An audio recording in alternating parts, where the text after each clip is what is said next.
Shalom Bapak Ibu Saudara, kita teruskan studi kita kristalisasi masih di kitab Yesaya, dan kali ini kita masuk ke pasal 24 mengenai nubuat. Judulnya Elai itu memberi judul nubuat tentang akhir zaman, dari pasal 24 ke pasal 27. Tapi barangkali kita fokus dulu ya di pasal 24-nya. Dan judul di pasal 24 itu bumi dihancurkan, tapi sebenarnya ada nanti bagian di mana bumi dipulihkan ya. Coba dulu kita baca ya, Pak. Ini pasal 24, ada pasal 1 sampai 13 menjelaskan bagaimana Tuhan akan menghancurkan bumi ya. Ayat 1 saya baca, sesungguhnya Tuhan akan menanduskan bumi. Ayat 3, bumi akan ditanduskan setandus-tandusnya dan akan dijarah sehabis-habisnya, sebab Tuhanlah yang mengucapkan firman ini. Ayat 4, bumi berkabung ya. Ayat 5, bumi cemar karena penduduknya, sebab mereka melanggar undang-undang ya, atau ketetapan atau bahkan perjanjian ya, istilahnya Torah itu yang dilanggarnya ya, termasuk Israel jadi dalamnya ini pelanggarannya ya. Jadi kemudian di bagian kedua itu pasal 4 ayat 14 itu sampai ke bawah itu juga masih hajaran Tuhan terhadap bumi. Ayat 19, bumi remuk redam, bumi hancur luluh, bumi gonjang ganjing ya. Ayat 20, bumi terhuyung-huyung dan sebagainya. Nah, mulai dari ayat 21 ini ada tindakan Tuhan yang memulihkan. Ayat 21 saya baca ya. Maka pada hari itu Tuhan akan menghukum tentara langit di langit dan raja-raja bumi di atas bumi. Terus ke bawahnya itu, sebab Tuhan semesta alam akan memerintah di Gunung Sion dan di Yerusalem, dan Ia akan menunjukkan kemuliaannya di depan tua-tua umatnya. Jadi pasal ini sangat indah ini ya. Pertama Tuhan hajar bumi terus gitu ya. Tapi ayat 21, maka pada hari itu, ini masih penghukuman bahkan tentara langit ya.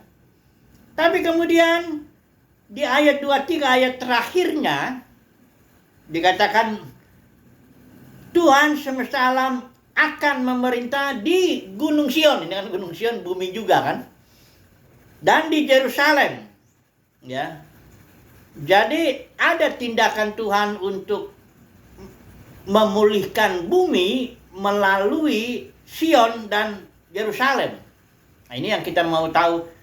Dikatakan di sini, maka pada hari itu kapan ini?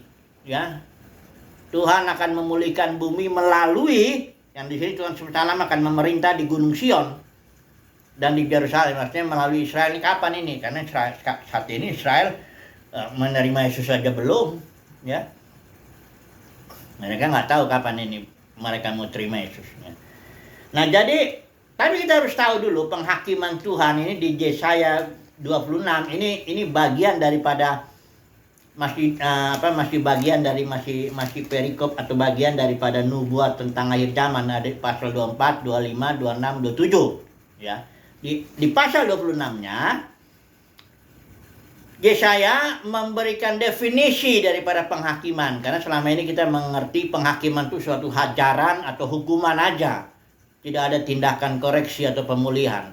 Padahal kalau kita lihat Yesaya 26 ayat 9, sebab apabila engkau datang menghakimi bumi, ini penghakiman Tuhan ya, yang sudah dinubuatkan di pasal 24 tadi. Apabila engkau datang menghakimi bumi, maka penduduk dunia akan belajar apa yang benar. Ini artinya penghakiman itu tujuannya ada dua. Memang yang pertama itu hajaran, artinya hukuman. Ya, apa yang ditabur oleh orang-orang di bumi ini, ya, itu akan dituainya. Mereka sudah melanggar ketetapan, merubah hukum, menghajar perjanjian juga, yang menyimpang semuanya lah. Termasuk Israel. Ya. Nah, tapi setelah Tuhan datang menghakimi bumi, maka penduduk dunia akan belajar apa yang benar. Sebenarnya Tuhan sudah menghakimi bumi hanya melalui Yesus Kristus. Ya, seluruh dosa, nanti makanya kita pelajari dulu ini ya. Kematian Yesus ini karena banyak ceritanya dalam Kristen begini nih. Ini karena kehendak bebas juga ini ngawurnya banyak nih. Jadi ceritanya begini. Yesus itu mati. Memang ada juga yang percaya itu mati bagi semua orang. Ya, tapi keselamatan enggak untuk semua orang katanya. Ya, itu keselamatan tergantung nanti respon orang itu katanya. Jadi ada lagi cerita yang ini dibilang bahwa kasih karunia itu hanya di zaman ini aja. Makanya para ahli itu nyebutnya ini zaman kasih karunia katanya, karena di sini hanya kasih karunia. Nanti setelah kita mati, selesai zaman ini, datang zaman kerajaan. Kalau kita lihat nanti sebentar, nanti ada habis zaman ini, ada zaman kerajaan, kemudian ada lagi zaman langit dan bumi yang baru.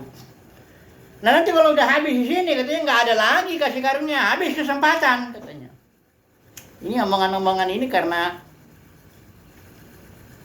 para bapak gereja yang disebut bapak gereja ini, Agustinus lah apa semuanya itu, Calvin, ini udah ngomong duluan bahwa pilihan ini ya orang terpilih aja masuk surga selama-lamanya, nun jauh di sana surganya itu nggak jelas juga. Kemudian dimasukkan bagian besar tentunya ya kan. Masuk neraka selama-lamanya. Ini kan ajarannya ini awalnya gini nih. Tahun Agustinus itu 300 sekian ya, 4 atau abad 4 lah ya kurang lebih ya. Dia lihat orang Kristen tuh brengsek gitu, banyak yang bandelnya. Udah gereja udah jatuh ya. Gereja udah jatuh pada waktu itu. Gereja jatuh ketika Paulus bicara di Kisah para Rasul 20 ayat 28 30 kayaknya. Yang dibilang dari antara kalian akan ada para penatua itu yang dengan ajaran palsu tarik murid kepada dirimu. Ini benih-benih apa ya? Denominasi itu dari situ. Ya, dan kalau dalam sejarah itu ada namanya Ignatius yang tahun 117 Masehi, dia mengajarkan perbedaan presbiteros dengan episkopos. Ini istilahnya diterjemahkan di penatua. Kalau dalam Titus pasal 1 itu jelas bahwa episkopos, presbiteros itu sama. Karena dipakai berganti-gantian begitu, ya. Jadi para pemimpin dulu gereja mula-mula itu dipimpin oleh tim. Nggak ada satu orang yang menarik murid pada dirinya, yang sekarang didenominasikan tarik murid kepada dirinya, alirannya ini ribuan. Gereja itu pecah menjadi ribuan organisasi begitu, ribuan denominasi. Ini awalnya dari situ, dari Kisah para Rasul 20. Para pemimpin narik murid kepada dirinya. Ya, dengan bikin ngajaran palsu. Bukan narik duit aja, bukan narik orangnya aja, duitnya juga ditarik. Ya. Akhirnya jadi karena begini, gereja itu denominasi bukan gereja, itu denominasi itu kerajaan manusia, kerajaan si pemimpin itu. Ya, bukan. Nah, itu awalnya gitu. Agustinus lihat. Nah, jadi Agustinus lihat ini sudah kacau ini orang Kristen. Nah, ini diancam lah, dibilang gini, kalau kau nggak percaya, nggak sungguh-sungguh ini, aku masuk neraka selama-lamanya. Itu kata si Agustinus. Ya. Nah, Agustinus ini mendapat dukungan. Ada seorang namanya Jerome tahun 380 Masehi. Inilah dia yang menerjemahkan Alkitab dari bahasa aslinya kepada bahasa Latin yang menjadi Vulgate, itu versi the Vulgate. Jadi itulah Alkitab orang Katolik sampai saat ini resmi. Ya, si Jerome tahun 380. Nah, si Jerome ini menerjemahkan istilah aion, istilah Yunani itu, atau elam dalam Ibrani. Aion itu sebenarnya zaman, waktu itu. Ya. Dia terjemahkan ke dalam bahasa Latin jadi aeturnus. Ya, aeturnus dari kata aion itu. Kata Yunani aion diterjemahkan aeturnus, yang dari situ semua terjemahan bahasa Inggris ngikutin si Jerome ini. Akhirnya ada bahasanya jadi dari aeturnus bahasa Latin turunlah menjadi eternal dalam bahasa Inggris. Nah, mulailah orang yang nggak percaya Yesus masuk kebinasaan selama-lamanya, atau eternal itu juga terjemahannya banyak. forever and ever ya, entah apa, pokoknya yang selama-lamanya gitu, nggak ada. Padahal waktu itu ada awalnya, ada akhirnya. Itu saya udah dapat. Kalau saudara mau dalamin itu, ada satu buku di internet itu ada tuh. Siapa itu yang nulis itu? Ya, dia belajar 50 tahun dia belajar tentang satu istilah itu. Bener nggak ini terjemahannya? Siapa itu namanya? Ada tuh bukunya. Bagus itu, ya. Kalau memang benar-benar mau mendalami itu. Ya, Louis Ebert, oh ya, Louis Ebert, ketik aja Louis Ebert, ABBOT, Louis, memang masih bahasa Inggris, nanti kelihatan situ, keluar langsung bukunya itu, di situlah kelihatanlah terjemahan yang sebenarnya ya, bahwa karena Alkitab ini memang pewahyuan rencana Bapa berjaman-jaman, artinya waktu, kita nggak tahu dimensi kekal itu adalah dimensi Elohim. Kita tidak pernah, makanya Rasulullah nggak ada seorang pun yang bisa, belum pernah seorang pun kesana dan tidak akan pernah melihat Elohim, ya. Dia di dalam dimensi kekal, tapi dia berkarya dan dia menciptakan 3 dimensi di bawahnya itu, dimensi sorgawi, dimensi bumi, yang kalau ilmuwan tuh bilang dimensi ruang dan waktu, baru dimensi di bawah bumi. Kalau dalam kitab Wahyu itu jelas ada 3 dimensi itu. Nah ini Tuhan menaruh tahtanya di dalam dimensi surgawi. Ada maksudnya supaya nanti ini menjadi satu kerajaan surga di bumi. Ini nggak ada, ini semuanya waktu. Ada awalnya, nanti ada akhirnya. Ketika akhirnya itulah dia langit dan bumi yang baru. Disitulah habis waktu, barulah. Ya nggak tahu lagi ceritanya Tuhan. Alkitab hanya menceritakan dari awal sampai akhir itu waktu habis. Ya makanya nggak ada matahari lagi, nggak ada lagi bulan. Di langit dan bumi yang baru kalau sudah dipulihkan. Kan matahari bulan itu pengatur waktu. Ya, memang Tuhan bikin itu supaya ngaturin waktu. Nanti kalau nggak ada lagi matahari, nggak ada bulan, itu berarti nggak ada waktu lagi, habis. Udah selesai. Karena rencana Tuhan itu hanya di dalam waktu. Nah ini, Jerome, termasuk Agustinus itu gak ngerti ini. Belum diwahyukan kepada mereka. Karena pewahyuan itu kan progresif. Kita yang hidup di akhir zaman ini, ya itu dibukakan Tuhan. Kalau memang dipilih Tuhan kan gitu. Kalau enggak ya kita ikutin aja cuma tuh teologi yang udah berabad-abad yang lalu itu. Kita ikutin aja. Di sekolah-sekolah teologi itu diajarin semua itu. Ya. Ajaran-ajaran yang ini saya punya nih buku ini standar ini. Teologi, sistematik teologi Berkhof. Nah, ini diajarin gereja sama mendenominasi ya kekekalan, neraka kekal. Ya karena memang dia ngikutin Calvin ya, ikutin Agustinus ya begitulah. Nggak mau belajar sungguh-sungguh ya. Belajar sungguh-sungguh atau belajar juga dari orang, ya pasti nggak begitu. Ya kalau dipilih Tuhan lah, diberi pewahyuan oleh Tuhan. Nah, habis dari Agustinus, ya dia bilang neraka kekal, masuklah Alkitab terjemahan Jerome tahun 380, ya yang mendukung ajaran si Agustinus ini bahwa neraka itu kekal. Ya, kemudian masuk lagi ada Kaisar Roma ini Justinian, itu kayaknya di abad ke-5 itu. Dia bikin code, peraturan. Karena kekristenan kan sudah jadi agama negara. Kekaisaran Romawi itu karena sejak zaman Konstantin tahun 300 berapa? 13 ya. Dia sudah nerima agama Kristen menjadi agamanya negara.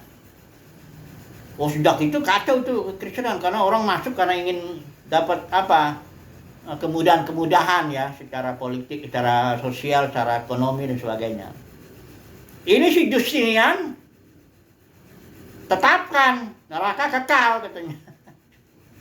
Nggak tahu nih si Konstantin aja apa benar-benar bertobat atau enggak kita juga nggak tahu. Ya sudahlah.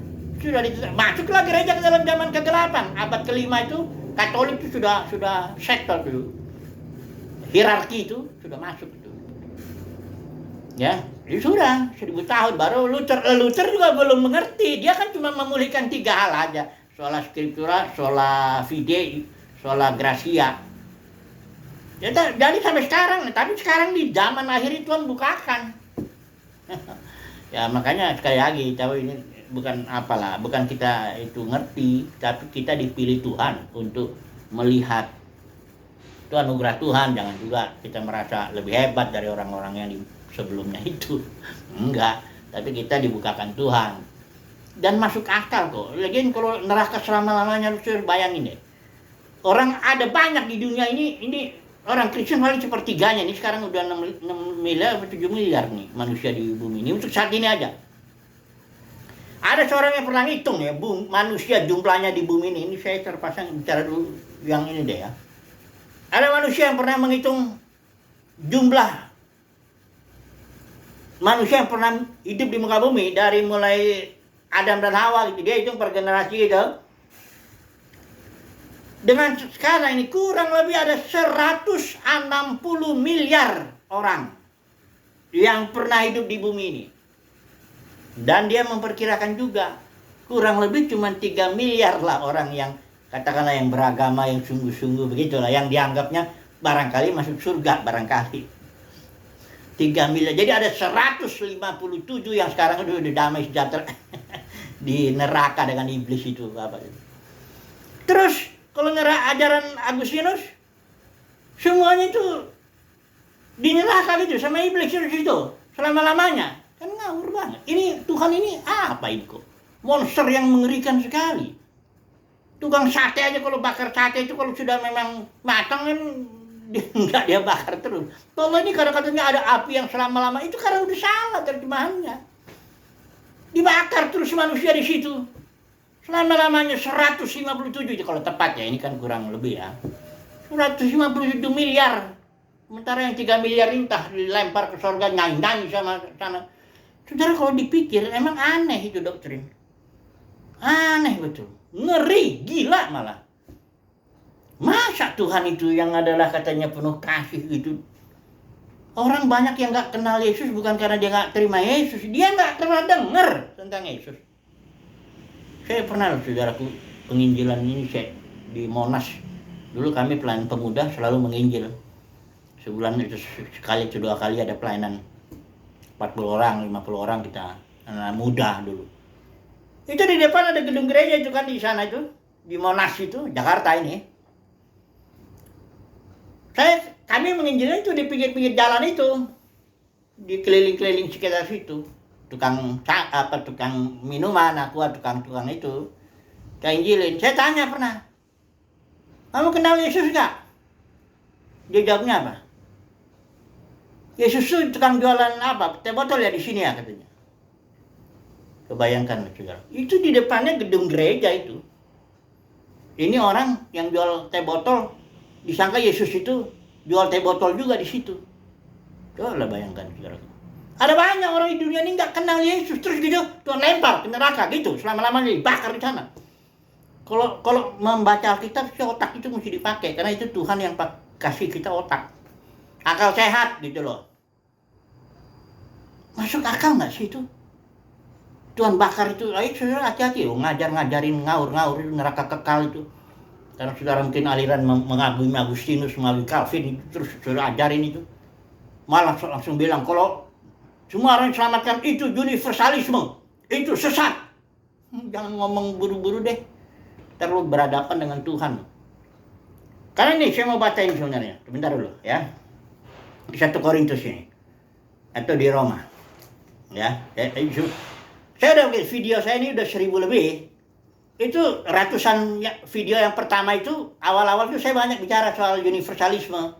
Jadi ini saya kutip aja sebentar aja, 2 bagian aja. Roma pasal 5 ya. Ingat ya, saya baca ini sesuai konteks ya. Kalau mau tahu bacalah itu, dengar kalau mau dengar ya. Itu video-video yang saya bikin tuh ratusan tuh tentang universalisme, bahwa Tuhan. Perhatiin dulu coba ya. Roma 5 ayat 18. Sebab itu sama seperti oleh satu pelanggaran semua orang beroleh penghukuman, maksudnya Adam. Ya. Satu orang langgar semua kena penghukuman. Demikian pula oleh satu perbuatan kebenaran yaitu Yesus. Semua orang beroleh pembenaran untuk hidup. Jadi ayat 19 ini kesimpulannya. Sama seperti oleh ketidaktaatan satu orang, semua orang telah menjadi orang berdosa. Demikian pula oleh ketaatan satu orang, semua orang menjadi orang benar. Ini ada lagi ini ya. Tapi ada urutannya. Ini 1 Korintus 15 ini. Ya. Perhatikan ini ayat 21. Sebab sama seperti maut datang karena satu orang manusia, upah dosa itu maut. Nah, itu kalau para ini bilang upah dosa neraka kekal. Mana ada ayat upah dosa neraka kekal? Upah dosa itu maut, suatu jenis kehidupan yang dikuasai iblis, yang disimbolkan oleh pohon pengetahuan yang baik dan yang jahat. Nggak ada tertulis upah dosa itu neraka kekal, nggak ada. Yang ada upah dosa maut. Nah, perhatikan ini, sebab sama seperti maut datang karena satu orang manusia, datang karena Adam. Demikian juga kebangkitan orang mati, ya setelah dia maut itu kan artinya dia akan suatu jenis hidup yang akan membuat manusia mati jasmani. Itu kalau Ibrani Kejadian itu, kalau kau makan buah ini kata Tuhan, itu kan terjemahan itu hanya mati aja, tapi istilah Ibrani itu mut tamut. Mut itu mati, mut tamut. Jadi artinya dying, you will die. Itu, begitu kau makan itu buah itu, engkau nggak langsung mati secara jasmani, tapi engkau mendapatkan hayat yang namanya maut yang dikuasai iblis, dan pada gilirannya engkau akan mati. Dying, you will die. Itu terjemahannya mestinya. Bukan langsung kalau makan mati. Nyatanya ada makan nggak mati. Hanya dia mendapat jenis hidup maut. Datanglah maut itu, alam kesia-siaan. Jadi di sini dikatakan, sebab sama seperti maut datangkan satu orang, demikian juga kebangkitan orang datangkan satu orang. Ya, karena sama seperti semua orang mati dalam persekutuan dengan Adam, demikian pula semua orang akan dihidupkan kembali dalam persekutuan dengan Kristus. Tetapi tiap-tiap orang menurut urutannya. Ya, Kristus sebagai buah sulung, dia bangkit. Ini soal bicara soal kebangkitan, bangkit duluan. Kemudian kita, ya umat pilihan Tuhan, ya ketika dia datang mendapat kebangkitan. Kebangkitan itu mendapat tubuh baru. Karena tubuh ini harus mati karena dosa ini. Surat Roma bilang begitu. Jadi kita kebangkitan itu artinya mendapat tubuh baru. Kayak Yesus lah. Dia begitu bangkit dia dapat tubuh baru yang bisa tembus tembok. Kalau mau makan dia bisa makan juga. Ya.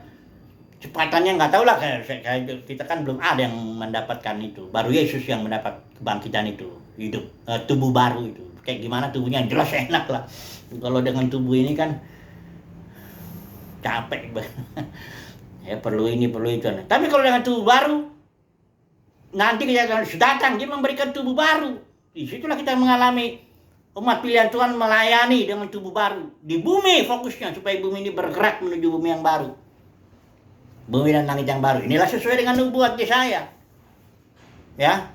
Tapi nggak usah apalah, kita nggak usah ngotot-ngotot juga bilang kalau orang tuh kalau udah percaya sesuatu, ini udah berabad-abad soalnya percaya neraka kekal itu, dan udah dicap siapa yang universalisme yang percaya semua manusia diselamatkan itu sesat, bidat gitu. Itu udah ngomong itu para ahli dari teologi. Jadi kebanyakan orang takut mempelajari ini. Ya. Masalahnya begini, Bapak Saudara. Kalau orang udah masuk aliran tertentu, di situ kan ada uang. Hidupnya dia udah di situ. Nih, ya. Nanti kalau dia ngomong yang lain, bisa dipecat, diusir keluar ya. Gimana makan saya, minum saya, keluarga saya? Udah, jadi urusannya bukan teologis, tapi perut. Ya. Saya ngomong begini karena kenapa? Karena bisa ngomong ya enggak, saya enggak ngikutin denominasi apapun. Saya bebas. Saya mau ngomong apa kek?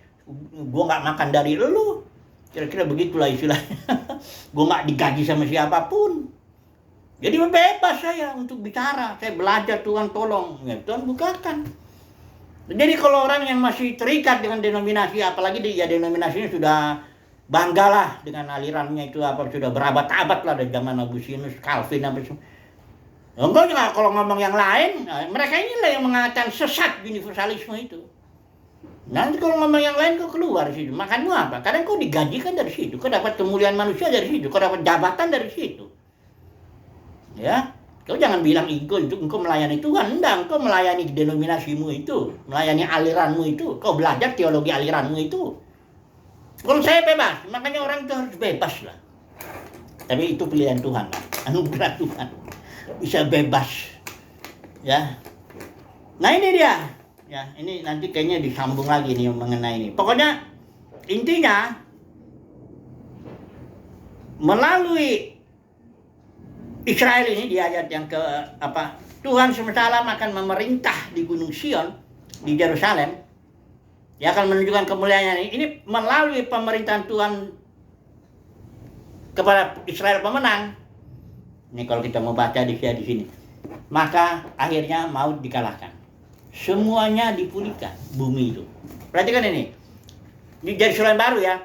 Wahyu pasal 21, pasal 22. Di bagian terakhir, dua pasal terakhir kitab Wahyu itu. Walaupun sebelum zaman ini datang dulu zaman kerajaan 1000 tahun itu, di mana umat pilihan Tuhan dari segala zaman gereja itu dinyatakan, yang pemenangnya itu dinyatakan untuk memerintah 1000 tahun bersama dengan Yesus. Tapi setelah zaman kerajaan 1000 tahun masuk zaman langit bumi baru, disinilah Yerusalem baru orang Israel secara khusus melayani. Perhatikan akibat pelayanan ini. Langit yang baru ya. Aku melihat langit yang baru ya, bagian terakhir ya. Dikatakan Elohim akan menghapus setiap air mata dari mata mereka, dan maut, upah dosa ini tidak akan ada lagi. Maut dikalahkan. 1 Korintus 15 juga bilang musuh yang terakhir itu, ayat 28 itu 1 Korintus 15. Musuh yang terakhir itu adalah maut. Karena upah dosa maut dan maut ini dihancurkan. Barulah setelah itu Bapa menjadi semua dalam semua. Bukan menjadi dari Bapa sebagian. Kalau ajarannya si Agustinus, Calvin itu kan jadi Bapa itu sebagian di dalam sebagian. Ya karena sebagian doang yang dimenangkan. Nah, Bapa itu semua dalam semua. Artinya Bapa di sorga bisa mengekspresikan di dalam seluruh ciptaan, dan oleh seluruh ciptaan terekspresilah kemuliaan Bapa itu. Itu yang benarnya. Ya, makanya tapi gini dulu deh ya, kalau emang mau belajar Alkitab, buang dulu tuh semua, keluarlah dulu. Kalau emang itu anugerah Tuhan ya. Kalau orang udah belajar Alkitab, engkau terikat dalam satu denominasi, engkau terikat dalam satu aliran, engkau makan dari situ, engkau digaji dari situ, engkau didapat jabatan dari situ, engkau dapat kemuliaan manusia dari situ. Ya gimana gak kemuliaan manusia kalau misalnya denominasinya udah gede, misalnya reform. Besar sekali, udah 500 tahun zaman Luther itu. Ya. Kalau udah makan di situ, kenyang di situ, dapat kemuliaan manusia di situ, mau belajar bagaimana belajar Alkitab, nggak boleh beda sama yang teologi reform, nggak boleh beda. Kalau beda kok bisa keluar di situ. Tapi umat pilihan Tuhan dipimpin Tuhan untuk keluar dari semuanya itu. Dia nggak terikat oleh apapun juga. Kita hidup di hadapan Tuhan, kita makan dari Tuhan. Ya, ada aja cara Tuhan bagaimana, kayak Elia. Dari burung gagak kek, mau dari janda sarfat kek, atau Paulus kerja. Pokoknya kita nggak makan dari aliran tertentu, supaya jangan kita nanti terpaksa mengajarin apa yang diajarin oleh aliran itu. Sudah pikir aliran itu udah benar apa?